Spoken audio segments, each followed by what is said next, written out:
in your book, you have specific examples of how the government could do a better job using digital technology. For example, you'd like government at all levels to emulate what Yelp has done with restaurants and other... I love competition. You know, I come from the private sector. I have 17 small businesses, about 1,000 employees, and I honestly say that not to impress, but to impress upon you a mindset of entrepreneurialism in the context of competition.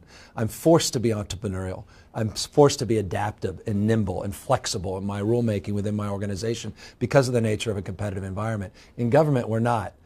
But what I argue for in this book is more openness and transparency, and that Yelp-like transparency creates an openness and engagement where the rating system, and I'm in the restaurant business, and when Yelp came along, it was disruptive. All of a sudden now we have citizen Yelpers, not just the expert critics. And all of a sudden we're getting hit on all different sides and supported on all different sides.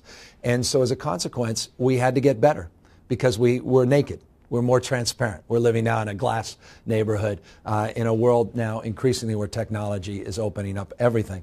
And so taking that framework of engagement so that we can begin to rate our DMV services compared to your DMV services in your neighborhood, or rate the interaction at the Recreation and Parks Department with your interaction. We're able to compare and contrast and measure our efficacy in a way that I think will only elevate the quality of service. Now, this is an eminently sensible idea. Are there any governments that are doing it? So you're seeing these contours of change, websites now or app stores that are existing in cities large and small, including San Francisco and Boston and all throughout this country, where people can literally download services as you would download Angry Birds on your Android or iPhone platform. You're able to actually do things on crime mapping, transit mapping, other wonderfully quality services for government delivery for municipal service. But the irony, it seems to me here, is that if this democratization of technology is going to happen, it's going to take leadership. So none of the things that you're talking about, for example, exist at a statewide level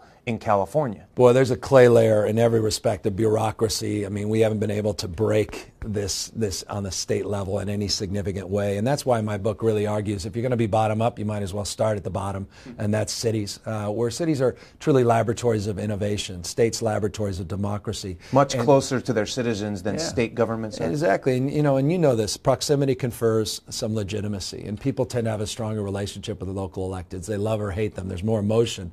But it's less ideological. I always said, as a former mayor, mayors make lousy ideologues and ideologues make terrible mayors. But you move up to the state level, state as large as California, it's tribal.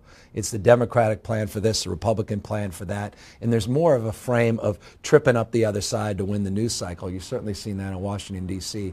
And as a consequence, we're still building out big IT systems. We're still doing multi-year procurements. In a state of California, our DMV, our Department of Motor Vehicles, is on 40-year-old technology. The backbone of that system is literally 40 years. Our payroll system, same thing. And we've been patching together and iterating based on an old model, while the rest of the world is moving mobile, local, social, and of course into the cloud.